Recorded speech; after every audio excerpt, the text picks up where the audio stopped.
بسم اللہ الرحمن الرحیم رب اشرح لی صدری ویسر لی امری واحلل عقدۃ من لسانی یفقہوا قولی اللہم صلی علی محمد وآل محمد۔ السلام علیکم۔ آج اپریل 2025 کی 9 تاریخ، شوال کی بھی 9 تاریخ 1446 ہجری بدھ کا دن ہے، اور آج میں اپنی زندگی کی جو سٹوری ہے اس کی دوسری قسط لے کر آپ کے سامنے حاضر ہو گیا ہوں۔ آج میں بنیادی طور پر بات کروں گا اپنے قبیلے اور اپنے قوم، کیونکہ ہمارے جو انسانوں کی کیٹیگریز ہیں ان کو مختلف اقوام میں اس لیے تقسیم کیا گیا ہے کہ ان کی پہچان کی جا سکے۔ تو آج ہم بات کریں گے کہ یہ سلسلہ جو ہے یہ قبیلوں کا، کلینز کا، فیملی سسٹم، اس کی کیا بیک گراؤنڈ ہے اور اس میں سے میرا تعلق کس قبیلے سے ہے۔ تو آپ کو جیسے کہ پتہ ہے کہ چاہے وہ ایسٹرن فلاسفرز ہوں یا وہ ویسٹرن فلاسفرز ہوں، دونوں نے جو سویلائزیشن ہے اس کے لیے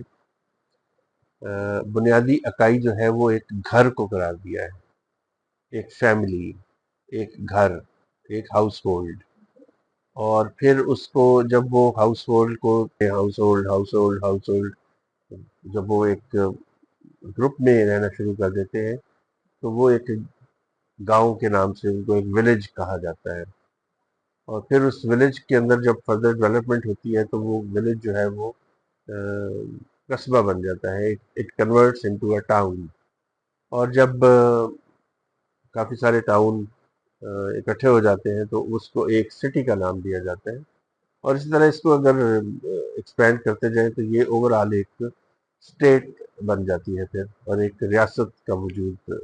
جو ہے وہ آ جاتا ہے۔ شروع میں اگر ہم دیکھیں تو یہ جو بنیادی اکائیاں تھیں، جو سویلائزیشن کا سسٹم تھا، وہ خانہ بدوش جو طریقہ کار ہے اس کے مطابق تھا، یعنی جہاں پر پانی یا کوئی دریا دیکھتے اس کے کنارے پر وہ عارضی رہائش بنا لیتے، اپنے جانوروں کو پانی پلانے کے لیے، اپنے جانوروں کو وہاں پر جو ہے وہ گھاس پھوس چرانے کے لیے، اپنے لیے کوئی چھوٹی موٹی زراعت کر کے، یا کوئی درخت جو پھلدار درخت ہے ان سے اپنے لیے خوراک حاصل کر کے وہ رہتے۔ اور جب وہاں پر پانی کی قلت ہونا شروع ہو جاتی یا وہ اینیملز کے لیے گریزنگ کے لیے گراس کم ہونا شروع ہو جاتی تو وہاں سے اٹھتے اور کسی اور جگہ پر چل پڑتے۔ تو یہ اس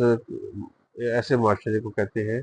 کہ یہ نومیڈز سوسائٹی ہے یا خانہ بدوش سوسائٹی۔ اس میں جو بنیادی طور پر جو پیشے تھے وہ دو ہی تھے، ایک جانوروں کو پالنا اور جانوروں کو کی رکھوالی کرنا، ان کے لیے چارہ وغیرہ کا ارینجمنٹ کرنا، گھاس پھوس کا، اور دوسرا جو تھا وہ تھا ایگریکلچر۔ اور ایگریکلچر سے مراد یہ ہے کہ کھیتی باڑی کرنا اور ساتھ ہی ہارٹیکلچر کرنا، یعنی کہ ایک تو زراعت اجناس کی اور دوسرا جو پھلدار درخت لگانا ہے یہ بھی اس میں شامل تھا۔ تو یہ دو پہلے جو انسان جب تمدن کی طرف آیا تو یہ دو وہ پروفیشنز تھے جو جہاں سے یہ تمدن کا سفر شروع ہوا۔ سسٹم تھا آباد کاری کا، یہ جب تھوڑا ایکسپینڈ ہو گیا تو پھر لوگوں نے یہ دیکھا کہ ہر کوئی ہر کام نہیں کر سکتا۔ مثلا اگر کوئی ایک کاشتکار ہے، وہ زمین کو کاشت کر رہا ہے تو اس آبادی کی، اس گاؤں کی یا اس قصبے کی حفاظت کون کرے گا؟ اگر ایک حفاظت پہ معمور ہے تو وہ درختوں کو پانی تو نہیں لگائے گا یا اس کے پھل تو توڑ کر نہیں لا سکے گا۔ تو پھر ایک سلسلہ شروع ہوا جس کو کہتے ہیں کہ اسپیسیفائیڈ ٹاسک جو ان کو دیے گئے۔ اس وقت پھر مختلف جو لوگ تھے ان کی مختلف ان کو گروہوں میں تقسیم کر دیا گیا، یا مختلف ان کی کلاسز بن گئی، ان کی کیٹیگرائزیشن ہو گئی۔ تو اس کیٹیگرائزیشن کے اوپر بیس کر کے جو ہے ہندوستان میں خاص طور پہ وہ ایک سسٹم بنا جس کو کہ ذات پات کا سسٹم کہا جاتا تھا۔ یہ انڈین جو ایک قانون تھا، یا آپ یہ سمجھیں کہ جو اس وقت کے، جس کو کہ ہندی میں کہتے ہیں سمرتی، تو یہ منو سمرتی تھی، جس میں یہ ذات پات کا ذکر کیا گیا اور کیسے انسانوں کو تقسیم کیا گیا۔ تو اس تقسیم کو کہتے ہیں ورناس۔ یہ جو ورنا بنے، یہ 4 بیسک ورناس تھے جن میں کہ انسانوں کو تقسیم کیا گیا، اور جو ان 4 میں کور نہیں ہوتے تھے ان کو پھر مختلف قسم کے جاتیز میں یا ٹرائبز میں تقسیم کر دیا گیا۔ اب جب سے ہندوستان میں یہ کلاس سسٹم کو لیگلی کانسٹیٹیوشنلی ختم کر دیا گیا ہے، تو اس وقت سے جو مین ورناس تھے وہ تو ختم ہو گئے تھے، لیکن جو جاتیز تھیں ان کو فردر 3 کیٹیگریز میں تقسیم کر کے ابھی بھی وہ ان کے اوپر امپلیمنٹ کیا جاتا ہے۔ اور اس کی وجہ یہ ہے کہ ان کو ورناس سے کہیں وہ کٹ نہ جائیں، یا وہ والی فیسلٹیز جو کہ ورناس کو ملتی ہیں وہ کہیں ان کو ملنی بند نہ ہو جائے، تو ان کے لیے وہ ایک اسپیشل، ان کو ایک کیٹیگری میں ڈال کے پھر ایک کوٹا سسٹم بنا دیا گیا۔ ان کے لیے کچھ سہولیات ہیں جو ان کے اپنے اس جو جاتیز میں ہونے کی وجہ سے ان کو مل جاتی ہیں۔ تو ان کو 3 جو مین کیٹیگریز میں تقسیم کیا گیا، ان میں سب سے پہلی تھی شیڈیولڈ کاسٹ، اور دوسری تھی شیڈیولڈ ٹرائبز، ایس سیز اینڈ ایس ٹیز، اور جو تیسری تھی اس کو کہتے تھے او بی سیز، یعنی ادر بیکورڈ کلاسز۔ جو ایس ٹی میں نہیں آتا تھا، جو ایس سی میں نہیں آتا تھا، وہ تمام جو کہ رہ جاتے تھے ان کو پھر او بی سی میں ڈال دیا جاتا تھا۔ اور او بی سیز میں ہونے کی وجہ سے صرف یہ نہیں ہے کہ وہ انٹچیبلز ہیں یا ان کو کوئی کم تر اس کے لیے، لیکن یہ ایک ایسی ان کی سہولیات جو ان کو ملتی ہیں، جو ان کے لیے حکومت نے کوٹا سسٹم دیا ہوا ہے، اس کی وجہ سے ہی 2016 میں انڈین پنجاب میں جو سکھ تھے انہوں نے یہ ڈیمانڈ کیا کہ ان کو او بی سی میں ڈالا جائے، اور یہ جو تحریک تھی یہ کافی پھر ایڈوانس لیول پر چلی گئی، اور اس پہ اچھا خاصا جو ہے وہ ایک government of Punjab, Indian Punjab میں یہ ایک اچھا خاصا جھگڑے کا باعث بن گئی۔ تو ہم ابھی رفلی دیکھ لیتے ہیں کہ یہ جو 4 ورناس تھے یہ کون تھے۔ ان میں سب سے پہلے جو ہے وہ ذات پات کا بیسک آئیڈیا آپ لوگوں نے پڑھا ہوا ہے، لیکن یہ میں اپنی ان اولادوں کو، کیونکہ یہ اب ختم ہوتا جا رہا ہے، کانسٹیٹیوشنلی انڈیا میں ختم ہے، لیکن میں نے سوچا کہ آج میں اپنی قوم، اپنی ذات کی بات کرنے لگا ہوں، تو کیوں نہ اس سسٹم کے اوپر بھی تھوڑی روشنی ڈال دی جائے، تاکہ کچھ غلط فہمیاں ہیں جو ہمیں پڑھائی گئی ہیں ان کو دور کیا جا سکے۔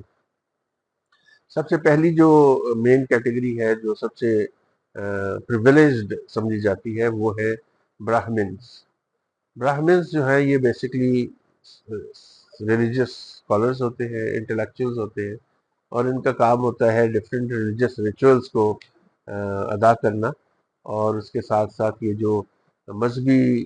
مقدس کتابیں ہوتی ہیں ان کو محفوظ رکھنا، اور ان کو انشور کرنا کہ ان کی جو انٹرپریٹیشن ہے وہ یہ لوگ کر کے لوگوں کو بتائیں کہ یہ اس کا کیا مطلب ہے۔ تو اس میں جو ہے وہ سرسوتی براہمنز اور کنیا کبجا براہمنز، اور پھر اگر ہم تامل میں دیکھیں تو وہاں پہ آئرز اور آئنگر براہمنز ہیں، اور اگر ہم کیرلا میں دیکھیں تو وہاں پہ نمبوتھری براہمنز ہیں۔ تو یہ مشہور براہمنز کی سب کاسٹ ہیں۔ دوسرے نمبر پر جو براہمنز کے بعد آتے ہیں وہ ہے کھشتریاز۔ کھشتریاز جو ہیں یہ بیسکلی واریئرز اور رولرز تھے۔ ان کا کام تھا حکومت کرنا، ایڈمنسٹریشن کے کام کرنا، جنگیں لڑنا، اور اپنے ٹرائبز کے لیے ان کو بچانا، ان کی پروٹیکشن کرنا۔ ان میں جو بڑے بڑے قبائل شامل کیے گئے ان میں سب سے پہلے ہیں راجپوت، جیسے کہ چوہان ہے، راٹھور ہے، سسودیاں ہیں۔ یہ سارے جو لوگ تھے یہ کھشتریاز میں شامل تھے۔ اس کے علاوہ جو مراٹھاز ہیں جن میں کہ بھوسلے ہیں، شندے ہیں، ہولکر ہیں، یہ بھی کشتریاز میں شامل تھے۔ پھر اس کے بعد جو ساؤتھ انڈیا میں اگر ہم دیکھیں تو کاماز ہیں، ریڈیز ہیں، لیکن یہ پیورلی واریئرز یا رولرز نہیں ہیں، یہ rulers and warriors turned into land owners ہیں۔ ان لوگوں نے ساؤتھ انڈیا میں کیا کیا کہ اپنی بیسک جو ذمہ داری تھی اس کو اوور ٹائم کرنے کے ساتھ ساتھ انہوں نے لینڈ ہولڈنگز بھی شروع کر دی، اور پھر یہ وہاں کے بڑے بڑے لینڈ لارڈز بن گئے۔ تو یہ ہیں تو لینڈ لارڈز، لیکن یہ بیسکلی اسی کھشتریا سے، کیونکہ ان کی روٹ سے تو اسی مین کیٹیگری میں ان کو شامل کیا جاتا ہے۔ تیسرے نمبر پہ جو وارناس میں سے تیسرا جو تھرڈ پرائرٹی ہے، جو تھرڈ نمبر پہ جو لوگ آتے ہیں ان کو کہتے ہیں وشیاز۔ وشیاز بیسکلی جو ہے وہ مرچنٹس ہیں، وہ فارمرز ہیں، وہ ٹریڈرز ہیں، بزنس مین ہیں، اور یہ کامرس اینڈ ایگریکلچر میں بنیادی طور پر بزی رہتے ہیں، مصروف ہوتے ہیں۔ ان میں بہت مشہور آپ نے ایک ورڈ سنا ہوگا، بنیا۔ بنیاز آر بیسکلی وشیا۔ وشیا میں بنیاز جن میں اگروال ہیں، جن میں ماہیشوری ہیں، جن میں اوسوال ہیں۔ پھر اگر تامل ٹریڈنگ کمیونٹی کو دیکھا جائے تو ان کو چھتیارز، اور اگر ہم تیلگو ٹریڈنگ کمیونٹی کو دیکھیں تو ان کو کوماٹی کہتے ہیں۔ تو یہ بیسکلی کوماٹی ہو یا بانیا ہو یا چھتیارز ہو، یہ سارے کے سارے اسی مین کیٹیگری ہے تیسرے نمبر والی وشیاز کا حصہ بنتے ہیں۔ اب یہاں پر جو کنفیوژن ہے وہ ہے چوتھی کیٹیگری کے بارے میں، وہ ہے شودرز۔ ہمیں جو کتابوں میں پڑھایا گیا یا ہماری جو انڈرسٹینڈنگ ہے اس میں یہ تھا کہ شودرز جو ہیں وہ انٹچبلز ہیں، جبکہ ایسا اصل میں نہیں ہے۔ جو مانوز لا ہے اگر ہم اس کو دیکھیں تو اس میں یہ جو کیٹیگری ہے یہ بیسکلی سرونٹس اور لیبررز ہیں، بٹ ہیں یہ اسی مین چار جو بڑی کیٹیگریز ہیں ان کا حصہ ہیں۔ ان میں سے جو چوتھے نمبر پہ آتے ہیں وہ یہ لوگ ہیں، لیکن آلدو یہ کام چھوٹے چھوٹے کرنے والے ہیں، لیکن یہ انٹچبلز نہیں ہے۔ انٹچبلز وہ ہیں جن کو میں نے آپ کو بتایا کہ تین کیٹیگریز میں تقسیم کیا گیا ہے، شیڈول کاسٹ، شیڈول ٹرائبز اور او بی سیز۔ تو یہ جو شودراز ہیں ان میں بنیادی طور پر جو ماہرانہ کام کرنے والے لوگ ہیں، مزدور ہیں، یا جو سروس پرووائڈر ہوتے ہیں۔ اور ماہرانہ کام سے میری مراد ہے کہ جیسے کوئی لوہار ہے، کوئی ترخان ہے، کوئی نائی ہے جو بار بار بال کاٹتا ہے۔ تو اس طرح کے جو اسپیشلائزڈ کام کرنے والے لوگ ہیں وہ سارے اس کیٹیگری میں شامل ہوتے ہیں۔ اور یہ بات اس لیے بھی لاجیکل لگتی ہے کہ یہ لوگ انٹچبلز نہیں ہیں، کیونکہ اگر یہ انٹچبل ہوں تو یہ پھر لوگ ان سے بال کیوں کٹوائیں، یا ان کے بنائے ہوئے اوزاروں سے کام کیوں کریں، یا ان کے بنائے ہوئے فرنیچر پہ کیوں بیٹھیں۔ تو اسی طرح سے جو سروس پرووائڈرز ہوتے ہیں ان کی سروسز یہ کیوں لوگ استعمال کریں اگر یہ انٹچبل ہوتے تو۔ ان میں جو ہے وہ یادوز ہیں جن کو کہ آہیر کہتے ہیں، کرمیز ہیں، یہ نارتھ اور سینٹرل انڈیا میں جو ہے یہ کاشتکار ہیں، اور اسی طرح سے جٹ ہیں جو کہ نارتھ انڈیا میں فارمرز ہیں۔ نارتھ انڈیا سے مراد آج کل کا انڈین پنجاب، پاکستان کا پنجاب اور سندھ کے جو انٹیریئر کے حصے ہیں، انٹیریئر سندھ، یہ اس علاقے کی بات ہو رہی ہے۔ وہاں پر یہ جو اچھا یہاں پر جب میں نے جاٹ کہا تو جاٹ سے مراد وہ والے جٹوں کے ساتھ آپ کنفیوز نہ کریں جن کو کہ چودھری کہا جاتا ہے، یا جن کی لینڈ ہولڈنگ ہے، اور وہ لوگ جو ہے وہ بنیادی طور پر گاؤں کے بڑے ہوتے ہیں، یا وہ گاؤں کے ڈیسیژن میکرز ہوتے ہیں، وہ جٹ اور ہیں۔ یہ جو جاتی سسٹم میں جٹ ہیں جو کہ شودر کلاس میں یعنی لیبرر کلاس میں آتے ہیں، یہ وہ جٹ ہیں جو کہ بیسکلی مزارے ہوتے ہیں، ان کی اپنی کوئی لینڈ ہولڈنگ نہیں ہوتی، اور یہ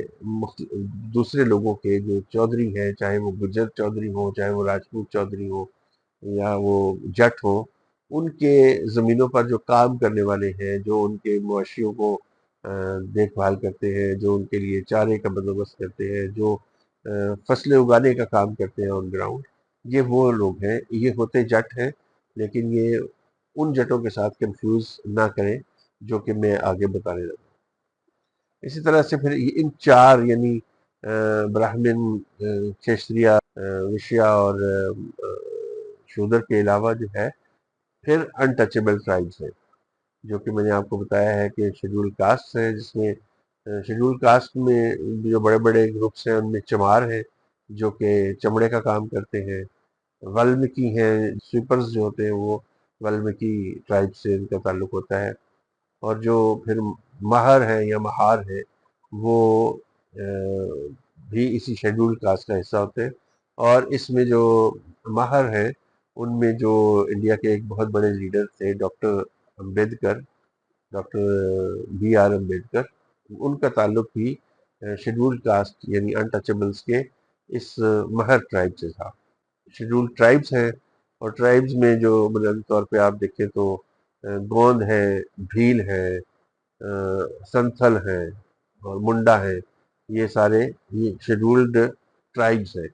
اور اس کے علاوہ جو ان تمام میں شامل نہیں ہے، وہ جو باقی بچ جاتے ہیں ان کو ادر بیکورڈ کلاسز یا او بی سیز کے نام سے جانا جاتا ہے۔ اچھا، اب آپ نے یہ دیکھا ہوگا کہ انسان جو ہے وہ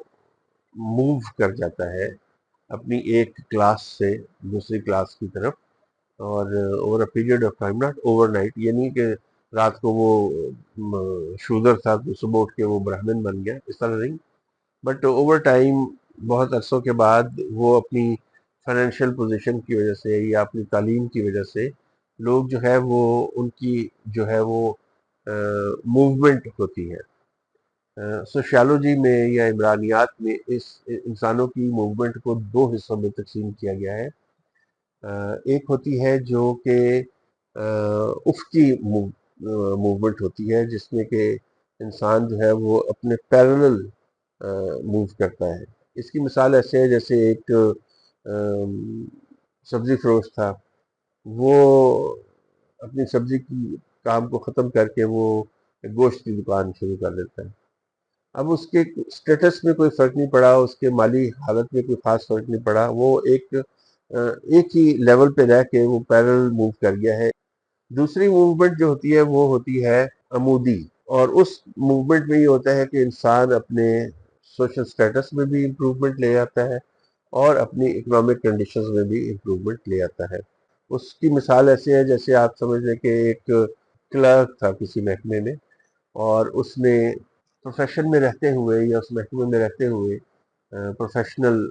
کورسز کیے یا اپنی تعلیم کو بہتر کر کے وہ مقابلے کے امتحان میں بیٹھ گیا، اور وہ کلرک سے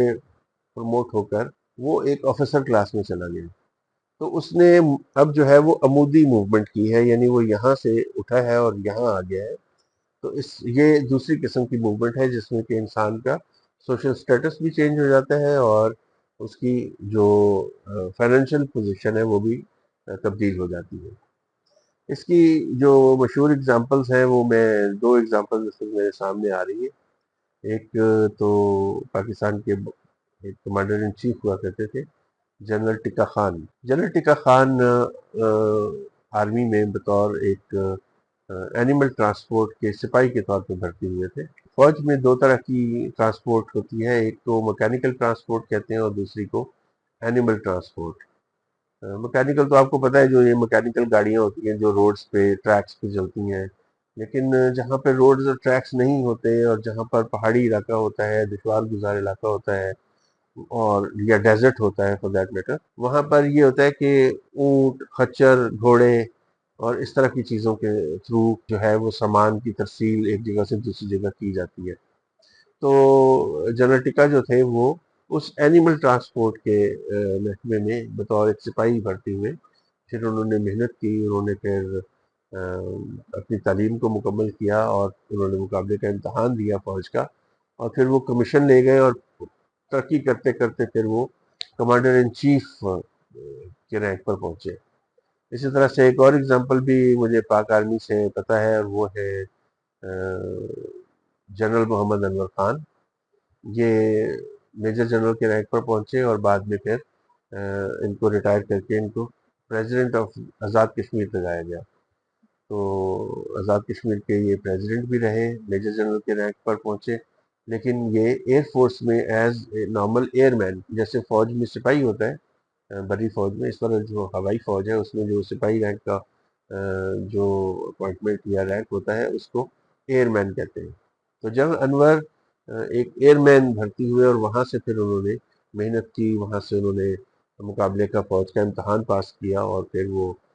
آرمی میں کمیشن لیا، سیکنڈ لیفٹیننٹ بنے اور وہاں سے پروموٹ ہوتے ہوتے پھر وہ میجر جنرل کے رینک پر پہنچے اور الٹیمیٹلی وہ صدر آزاد کشمیر بنے۔ تو یہ بہت کلاسیکل اگزامپلس ہیں عمودی موومنٹ کی، کہ انسان جو ہے وہ کیسے ایک جگہ سے دوسری جگہ پہ موو کرتا ہے،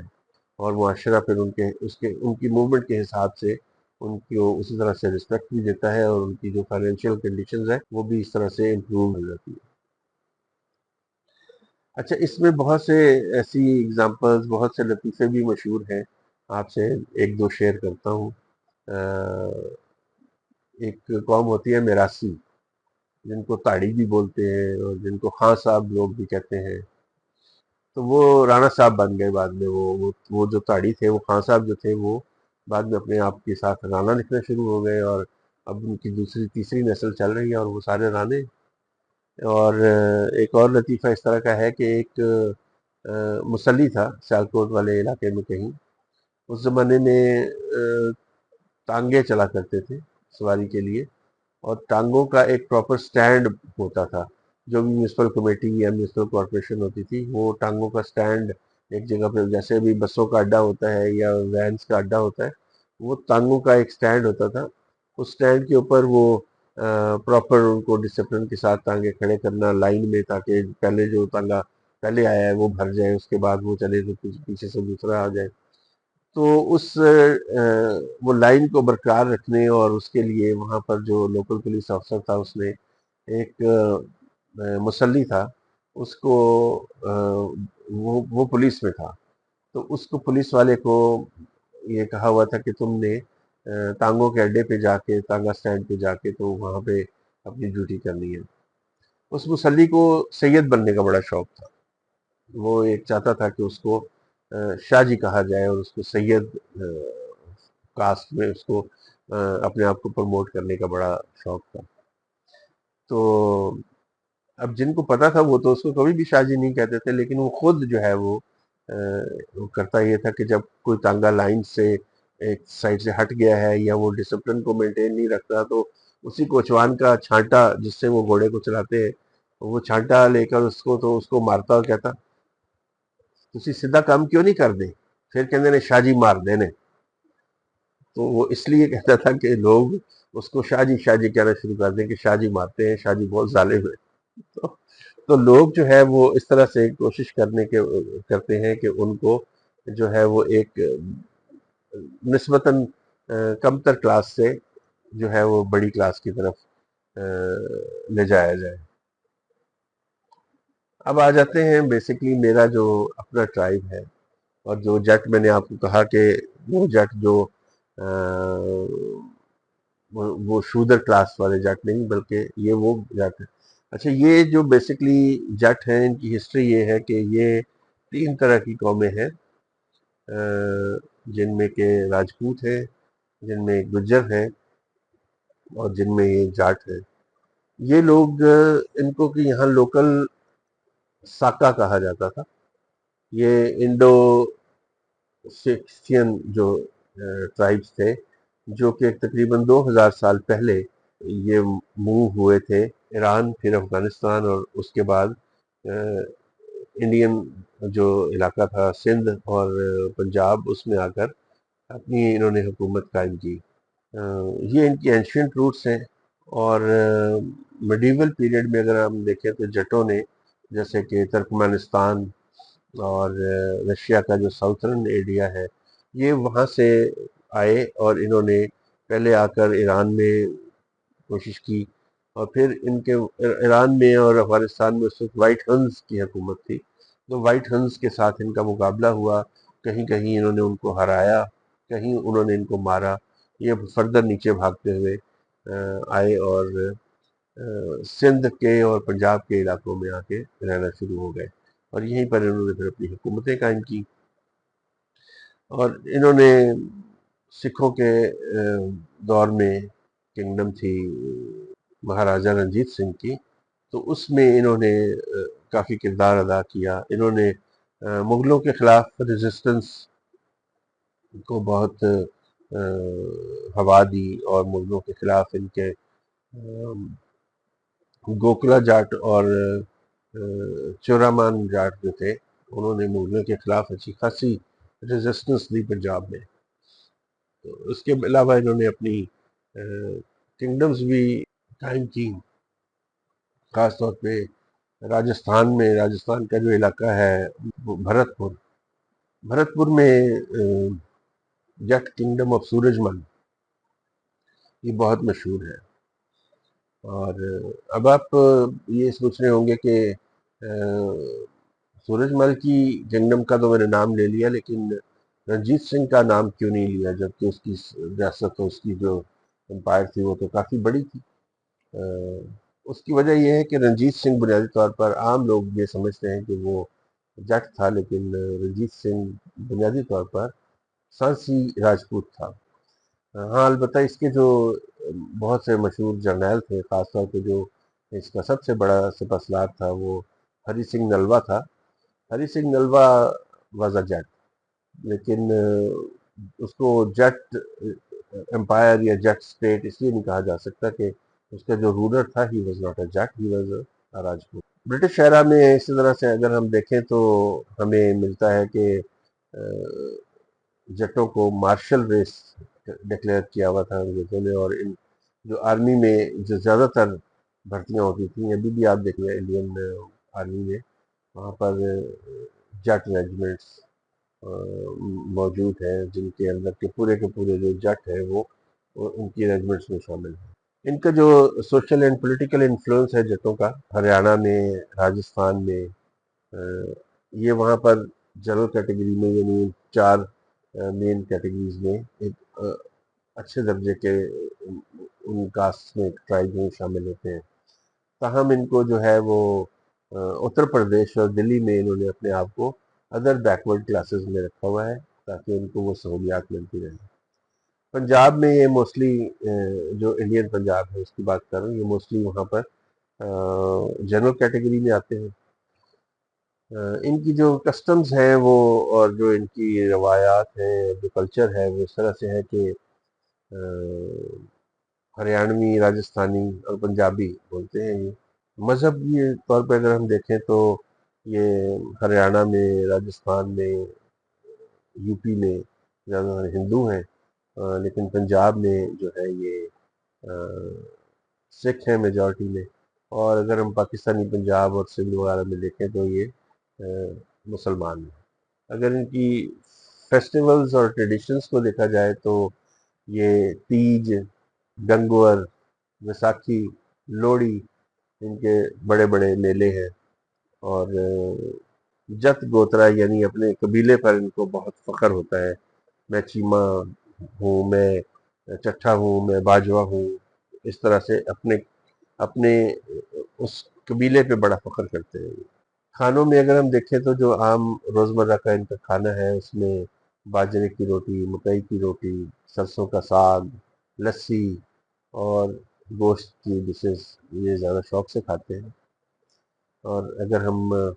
مشہور جٹ پرسنالٹیز کی بات کریں تو ان میں مہاراجہ سورج مل، جس کی میں پہلے بات کی ہے، وہ جٹ رولر تھا بھرت پور کا، جو کہ پریزنٹ ڈے راجستھان ہے۔ پھر اس کے بعد چورامان سنگھ ہے، یہ بھی لیڈر تھے بھرت پور کے۔ اگر ماڈرن اس میں دیکھا جائے تو انڈیا میں ہم دیکھتے ہیں جو مشہور جٹ ہیں ان میں ریسلرز ہیں، بجرنگ پونیا، یوگیشور دت اور سشیل کمار۔ اور اگر ہم انڈین پولیٹیشنز کی بات کریں تو اس میں Chaudhry Charan Singh ex prime minister تھے، راکیش ٹکیت جو ہے وہ ایک کسان لیڈر تھے۔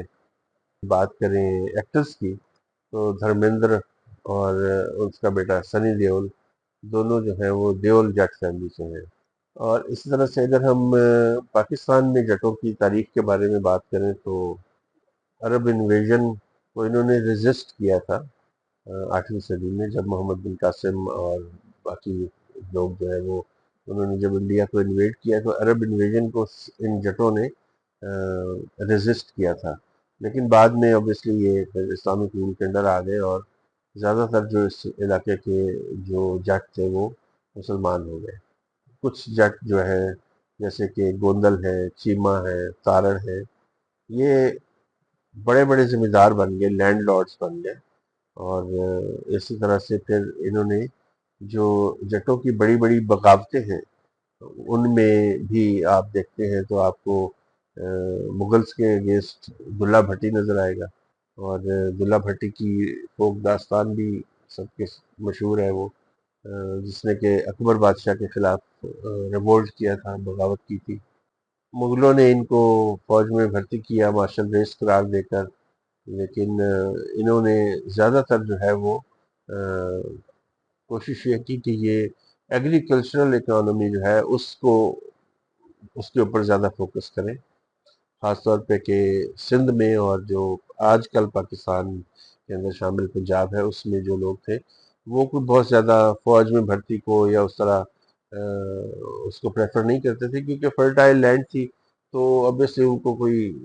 ذریعہ معاش کی کوئی فکر نہیں تھی، تو وہ زیادہ کوشش یہی کرتے تھے کہ ان کو زراعت ہی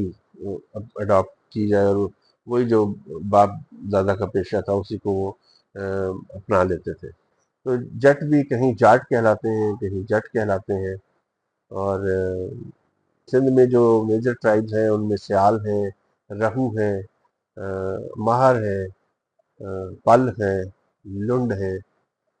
اور اسی طرح سے جو بلوچستان اور کے پی کے میں بھی کچھ جو ہے وہ کمیونٹیز وہ جٹ ہیں۔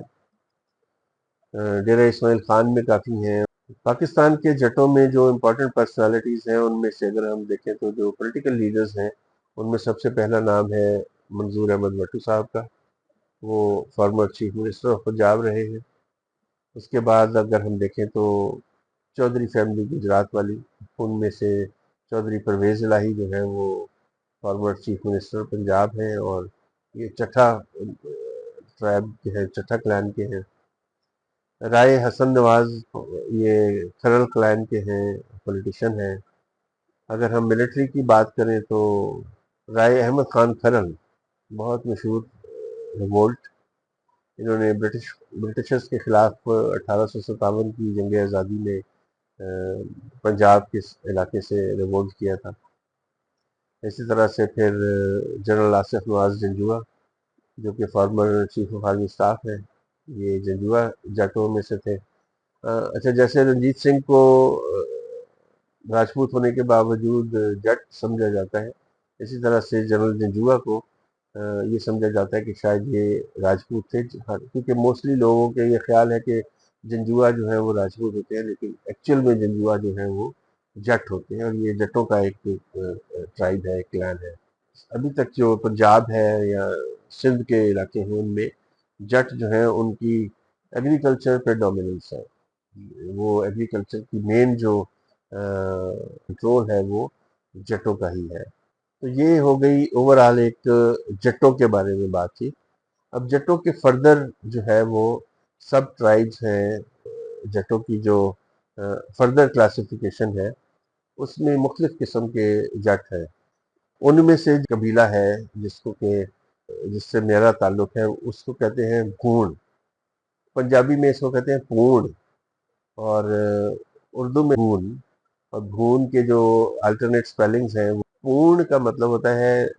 زمین، پو زمین کو کہتے ہیں، اور پونڈ کا مطلب ہے جو زمین رکھنے والا۔ پاکستان میں سندھ میں اور پنجاب میں بھی کچھ خاص علاقے ہیں جہاں پر ان کا جو ہے وہ یہ زیادہ تعداد میں پائے جاتے ہیں۔ ان میں سب سے زیادہ جو ہے وہ سرگودا والی سائڈ پہ ہیں، پھر کچھ جو ہے وہ چکوال میں ایک گاؤں ہے پورا اور اس کے علاوہ حفظ آباد، سیالکوٹ، گجرانوالہ، نارووال وغیرہ میں یہ بھون جٹ جو ہیں یہ پائے جاتے ہیں۔ اردو میں ان کو بھون کہتے ہیں، تو میں آپ کو اس کو بھون ہی کہوں گا، اور لکھتے بھی بھون ہی ہے۔ اور ان کو ان کے جو الٹرنیٹ سپیلنگز ہیں وہ میں یہاں پر لکھ دوں گا تاکہ آپ لوگ ان کو دیکھ سکیں۔ پرومیننٹلی مسلمان ہیں یہ، لیکن کچھ جو ہیں وہ ہندو یا سکھ بھی تھے، اور جو ہندو اور سکھ تھے وہ موسٹلی 1947 میں انڈیا موو کر گئے تھے۔ انڈیا میں جو بھون ہے وہ لدھیانہ میں، فیروز پور وغیرہ میں، فیروز پور میں مائنر پاپولیشن ہے، لیکن لدھیانہ میں آپ کو کافی مل جاتے ہیں۔ ٹریڈیشنلی یہ لوگ لینڈ لارڈز اور واریئرس تھے۔ پاکستان پالیٹکس میں ان کا جو رول ہے وہ کوئی بہت زیادہ پرومیننٹ نہیں ہے، جیسے کہ چٹھا ہے یا وٹو ہے، جیسے میں نے پہلے آپ کو اگزامپل دی، لیکن کچھ جو لوگ ہیں ان میں آپ کو مل جائیں گے جو بھون ہے، اور جو مشہور بھون ہے ان میں آج کل خاص طور پہ جو میڈیا میں رہے ہیں اور جو خبروں میں آتے رہے ہیں، ابھی ریسنٹ پاسٹ میں وہ پریزیڈنٹ تھے سپریم کورٹ بار، ان کا نام تھا محمد احسن بھون، حفظ آباد سے ان کا تعلق ہے۔ اور اس کے علاوہ پاکستان آرمی میں بھی مختلف kernels, measures, brigadiers, Punjab regiment میں، کور آف آرٹلری میں وہ لوگ جو ہے وہ موجود رہے ہیں۔ اچھا، بڑا انٹرسٹنگ آپ کو میں بات بتاتا چلوں کہ پاکستان کے دو مشہور جو نشان حیدر ہیں، ایک میجر محمد اکرم شہید نشان حیدر، اور ایک لاسنائک محمد محفوظ شہید نشان حیدر۔ میجر اکرم جو تھے یہ ان کا تعلق بھی سیالکوٹ کے جٹ تھے یہ، اور ان کا ایگزیکٹ کلین یا جو قبیلہ یا فردر جو سب کلاس ہے وہ نون نہیں ہے۔ کچھ ان کو کہتے ہیں کہ یہ چغتائی جٹ تھے، کچھ کہتے ہیں کہ یہ تارڑ تھے، اور کچھ ان کو بھون کیٹیگری میں شامل کرتے ہیں۔ یہ 4 ایف ایف ان کی یونٹ تھی، اور انہوں نے ایسٹ پاکستان میں ہلی کے مقام پر ہیروئک ایکشن کیا تھا، جس کے ریوارڈ میں ان کو نشان حیدر دیا گیا تھا۔ جو لاسٹ نائک محمد محفوظ شہید نشان حیدر ہیں، ان کا تعلق بھی پنڈ ملکہ سیالکوٹ سے تھا، اور یہ بھی کنفرم ہے کہ یہ جٹ ہیں، لیکن ان کی بھی سب کلین جو ہے وہ نہیں پتہ، لیکن کچھ لوگ اس علاقے کے لوگ یہ کہتے ہیں کہ لاسٹ نائک محمد محفوظ جو تھے وہ بھی بھون جٹ تھے، بٹ یہ کنفرم نہیں ہے۔ ان کی 15 پنجاب ریجمنٹ تھی، اور انہوں نے واگا میں 1971 میں ہیروئک ایکشن کیا۔ اس کے علاوہ جو مشہور لوگ جو پاکستان آرمی میں یا دیگر سروسز میں رہے ہیں، ان میں بریگیڈیئر ریٹائرڈ محمد اسلم بھون، یہ ان کا تعلق آرمڈ کور سے تھا، اور انہوں نے 71 کی جنگ میں یہ ایک آرمڈ بریگیڈ کو کمانڈ کر رہے تھے۔ اس کے علاوہ انہوں نے ایک اسٹریٹجک ملٹری آرگنائزیشن میں ڈپٹی ڈائریکٹر جنرل کے طور پہ بھی کام کیا، اور یہ مشہور تھے اپنے ٹینک وارفیئر، ٹینک ٹیکٹکس کی وجہ سے۔ ان کے علاوہ کرنل ریٹائرڈ خالد محمود بھون، یہ انفینٹری سے تھا، اور ان کا تعلق بھی بھون ٹرائب سے تھا۔ 1980 سے 1990 کے دہائی کے بیچ میں یہ سیاسی میں لڑے۔ اس کے علاوہ یہ سیالکوٹ کے گیریزن کمانڈر بھی رہے ہیں۔ ونگ کمانڈر ریٹائرڈ طارق بھون، انہوں نے پاکستان ایئر فورس میں سروس کی ہے، اور بیسکلی یہ کارگل کے آپریشن میں F-16 طیارے اڑاتے تھے، اور پھر اس کے بعد انہوں نے پاکستان ایئر فورس اکیڈمی رسال پور میں فلائٹ انسٹرکٹر کے طور پر بھی نوکری کی ہے۔ پھر ہیں جی میجر شہید اختر بھون، یہ ایف ایف ریجمنٹ میں تھے، اور یہ کاؤنٹر ٹیررزم آپریشن میں وزیرستان میں 2014 میں شہید ہوئے۔ ان کو ستارہ بصالت یعنی اسٹار آف بریوری دیا گیا تھا۔ پھر ایک ڈی آئی جی تھے پولیس کے عبدالرزاق بھون، انہوں نے سرو کیا ڈی آئی جی سیالکوٹ کے طور پر، اور ان کے یہ مشہور تھے اپنے کاؤنٹر ٹیررزم اور اینٹی ڈرگ آپریشنز کی وجہ سے۔ یہ تو مشہور شخصیات تھیں جو کہ بھون ٹرائب کے بارے میں تھیں، اور آج کی میری ویڈیو بھی تقریباً اب اختتام پہ ہے، کیونکہ میں نے آپ کو بتایا کہ میرا تعلق جٹ مین جو ٹرائب ہے اس سے ہے، اور اس میں میری جو سب ٹرائب ہے یا جو میرا جو بیسکلی قبیلہ ہے وہ بھون قبیلے سے میرا تعلق ہے۔ بھون کے اوپر جو ایک یوٹیوب پہ بڑی انٹرسٹنگ ویڈیو ہے، کوئی 13.5 منٹ کی ویڈیو ہے، وہ ایک بابا باجوہ کے نام سے یوٹیوبر ہے، انہوں نے ان کی ہسٹری کو ڈگ آؤٹ کیا ہے، اور انہوں نے اس کے بارے میں ڈیٹیلز آپ کو بتائی ہیں۔ اگر آپ انٹرسٹڈ ہو تو یہ ڈسکرپشن میں نے لکھ دیا ہے لنک، آپ اس کو ڈسکرپشن میں کلک کریں گے تو آپ کی وہ ویڈیو اوپن ہو جائے گی، اور آپ حضرت آدم علیہ السلام سے لے کر انہوں نے بھونوں کی جو تاریخ ہے، کون کس کا بیٹا تھا، پھر اس کا بیٹا کون تھا، وہ سارا انہوں نے اپنی ویڈیو میں بتایا ہے۔ اسی طرح سے ایک اور ہسٹری بلاگ ہے، تو انہوں نے بھی بھونوں کے بارے میں جو ہے وہ تفصیلات لکھی ہیں۔ ان کا بھی میں نے بلاگ ہے، ان کا وہ ٹیکسٹ بلاگ ہے، آپ کو پڑھنا پڑے گا، اس کا بھی میں نے ڈسکرپشن میں لنک لگا دیا ہے، آپ اس لنک پہ کلک کر کے اس بلاگ سے بھی اگر آپ انٹرسٹڈ ہو تو آپ بھونوں کی جو ہے وہ فردر ہسٹری جو ہے اس کو پڑھ سکتے ہیں۔ تو یہاں پر میری ویڈیو آج کا جو سیکنڈ پارٹ ہے وہ ختم ہوا، اور اگلی ویڈیو میں انشاءاللہ آپ کو پھر اپنی فیملی سے انٹروڈیوس کرواؤں گا۔ آج تو میں نے آپ کو اپنے ٹرائب، اپنے کلان سے انٹروڈیوس کروایا ہے کہ میرا تعلق جٹوں کی بھون فیملی سے ہے، اور پھر میرا خاندان کیا ہے، میرے والدین ان کا کیا تعلق تھا، کہاں سے تھے وہ ساری چیز وہ اگلی جو ایپیسوڈ ہے اس میں آ جائے گی۔ آج کی ویڈیو تھوڑی زیادہ طوالت اختیار کر گئی ہے، اس کے لیے میں معذرت چاہتا ہوں، لیکن میں نے سوچا کہ طوالت کے عوض اگر اچھی انفارمیشن جا رہی ہے لوگوں کو،